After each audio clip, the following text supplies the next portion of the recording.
Content creator बनने का सपना भाई बहुत से लोग देखते हैं और ये भी जानते हैं कि ये जो शुरुआती सफर होता है ना, ये बहुत मुश्किल हो सकता है। तो आज हम इसी सफर के उतार चढ़ाव और असली सफलता का रास्ता क्या है, इस पर बात करने वाले हैं। तो यही वो सवाल है जो हर नए क्रिएटर के मन में घूमता रहता है। एक सोच होती है कि बस वीडियो बनाना शुरू करेंगे और रातों रात पॉपुलर हो जाएंगे। लेकिन क्या हकीकत भी इतनी ही आसान है? चलिए आज इसी सवाल की तह तक चलते हैं। ठीक है, तो सबसे पहले ना उस बड़े से गैप को समझते हैं जो एक क्रिएटर बनने के सपने और उसकी असलियत के बीच होता है। क्योंकि सच कहूं तो सारा खेल यहीं से शुरू होता है। होता क्या है ना, ज्यादातर लोग शोहरत और पैसे का सपना देखकर इस फील्ड में आते हैं। लेकिन जब 3-4 वीडियो डाल दिए और व्यूज 0, 10, 20, बस वहीं हकीकत सामने आ जाती है। हाथ लगती है निराशा और फिर मन में आता है छोड़ो यार, नहीं करना। ये कहानी लगभग हर नए क्रिएटर की है। अच्छा, इसे एक और नजरिए से देखते हैं।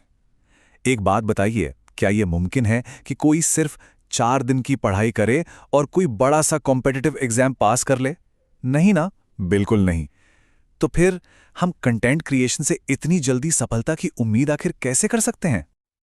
और ये वाला उदाहरण तो इस बात को और भी साफ कर देता है। सोचिए, अगर एक एथलीट को ओलंपिक मेडल जीतने के लिए सालों साल पसीना बहाना पड़ता है, तो एक सफल चैनल बनाने के लिए भी तो उतना ही समय और उतनी ही लगन चाहिए होगी, है ना? ये जो 3-4 दिन में सफलता मिलने वाली बात है ना, ये सिर्फ एक भ्रम है और कुछ नहीं। तो अब जब हकीकत थोड़ी बहुत समझ में आ गई है, तो चलिए आगे बढ़ते हैं। अब देखते हैं कि इस शुरुआती निराशा में नए क्रिएटर्स कौन सी वो आम गलतियां कर बैठते हैं जो उन्हें अपनी मंजिल से और भी दूर ले जाती हैं। देखिए, जब मेहनत का फल तुरंत नहीं मिलता ना, तो लोग अक्सर इन शॉर्टकट्स का सहारा लेने लगते हैं। बड़े बड़े क्रिएटर्स के वीडियो पर जाके कमेंट करना कि प्लीज़ मेरे चैनल को सपोर्ट करो, या वो सब फॉर सब वाले ग्रुप्स ज्वाइन कर लेना। ये रास्ते ना देखने में बहुत आसान लगते हैं, लेकिन असल में ये सिर्फ और सिर्फ कीमती समय की बर्बादी है। और यहीं पर एक बहुत ज़रूरी सवाल उठता है। चलिए 1 मिनट के लिए मान भी लेते हैं कि इन तरकीबों से कुछ सब्सक्राइबर्स मिल गए। कितने मिल जाएंगे? 100? 200? अरे चलो मान लिया 300। क्या सिर्फ इतने से नंबर्स के लिए अपना वो कीमती समय बर्बाद करना समझदारी है, जिसे असल में कुछ बेहतर बनाने में लगाया जा सकता था? तो यहां सबसे जरूरी बात यही है, इसे गांठ बांध लीजिए। जितना भी समय इन शॉर्टकट्स पर बर्बाद हो रहा है ना, वो समय है जो असल में कंटेंट को बेहतर बनाने से चुराया जा रहा है। अगर उतना ही टाइम अपनी स्क्रिप्टिंग, एडिटिंग या अपने बोलने के तरीके को सुधारने में लगाया जाए, तो जो असली और लॉयल ऑडियंस है ना, वो खुद ब खुद चलकर आएगी। ये सवाल हर क्रिएटर को एक बार रुककर खुद से जरूर पूछना चाहिए। क्या चैनल बनाने का असली मकसद सिर्फ वो 1000 सब्सक्राइबर और 4000 घंटे का आंकड़ा पूरा करना है, या एक ऐसी कम्युनिटी बनानी है जो सच में किए गए काम को पसंद करे और उससे दिल से जुड़े? क्योंकि सोचिए, अगर शॉर्टकट से चैनल मोनेटाइज हो भी गया तो उसका फायदा क्या है? वीडियो पर आएंगे वही 10-20 व्यूज और हाथ में लगेगा सिर्फ और सिर्फ अफसोस। क्योंकि नंबर्स तो होंगे, पर वो असली ऑडियंस जो आपके काम की वैल्यू करे, वो कहीं नहीं होगी। तो ठीक है, अब तक हमने ये तो समझ लिया कि क्या क्या नहीं करना है। तो अब बात करते हैं उस सबसे जरूरी चीज की, जो असल में सफलता की नींव रखती है, यानी कि सही मानसिकता। आखिर वो क्या चीज है जो कामयाब क्रिएटर्स को बाकियों से अलग बनाती है? आपको पता है, रोजाना हजारों लोग कंटेंट बनाना शुरू करते हैं, हजारों। लेकिन उनमें से कोई एक, बस एक ही लंबी रेस का घोड़ा साबित होता है।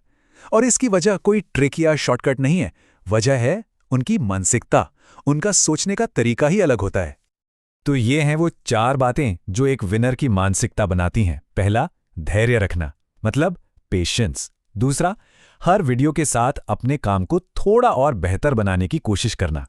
तीसरा, पैसे को मंजिल नहीं समझना, बल्कि ये मानना कि वो काबिलियत का बाई प्रोडक्ट है। और चौथा, जो शायद सबसे मुश्किल है, कि भाई अगर कोई काम शुरू किया है तो उसे खत्म करना है, अंजाम तक पहुंचाना है। ये लाइन, ये इस पूरे विश्लेषण का आप कह सकते हैं दिल है। अपनी सोच को बदलना होगा, पैसे के पीछे नहीं भागना है, अपनी स्किल और अपने कंटेंट की वैल्यू बढ़ाने पर फोकस करना है। क्योंकि जिस दिन कोई अपने काम में काबिल हो गया, माहिर हो गया, उस दिन पैसा और सफलता दोनों उसके पीछे पीछे आएंगे। चलिए अब हम अपने आखिरी हिस्से पर चलते हैं।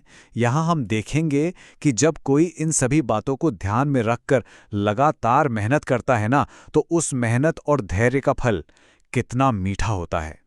सफलता का सफर कुछ ऐसा ही दिखता है। जो शुरुआती कुछ महीने होते हैं ना, वो सिर्फ और सिर्फ संघर्ष करने और सीखने में निकल जाते हैं।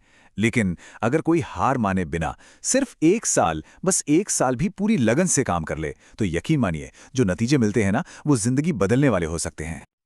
और हाँ, एक और बहुत जरूरी बात, दूसरों के प्रमोशन या सहारे पर कभी निर्भर नहीं रहना चाहिए, क्योंकि किसी की सिफारिश से जो पहचान मिलती है ना, वो ज्यादा दिन नहीं टिकती। असली और परमानेंट सफलता के लिए मेहनत तो खुद ही करनी पड़ती है। और यकीन मानिए, जो खुशी, जो संतुष्टि अपनी मेहनत से कामयाबी हासिल करने में मिलती है ना, वो किसी और चीज़ में है ही नहीं। वो एहसास ही अलग होता है जब कोई पीछे मुड़कर देखता है और जानता है कि ये जो कुछ भी है, ये उसने खुद बनाया है अपनी मेहनत से। और जब भी कभी भी हिम्मत टूटे या मन में छोड़ने का ख्याल आए, तो बस एक सवाल खुद से पूछना है, अगर बीच रास्ते में ही थक कर बैठना था, तो ये सफ़र शुरू ही क्यों किया था? या तो किसी काम को शुरू ही नहीं करना चाहिए, और अगर कर दिया है तो उसे पूरा करके ही दम लेना है। तो बस अपने आप पर और अपने काम पर भरोसा रखना है और मेहनत करते रहना है। वो मंजिल भी जरूर आएगी और उस तक पहुंचने का जो मजा है वो भी आएगा। उम्मीद है इस बातचीत से सबको अपने रास्ते पर डटे रहने की थोड़ी और प्रेरणा मिली होगी।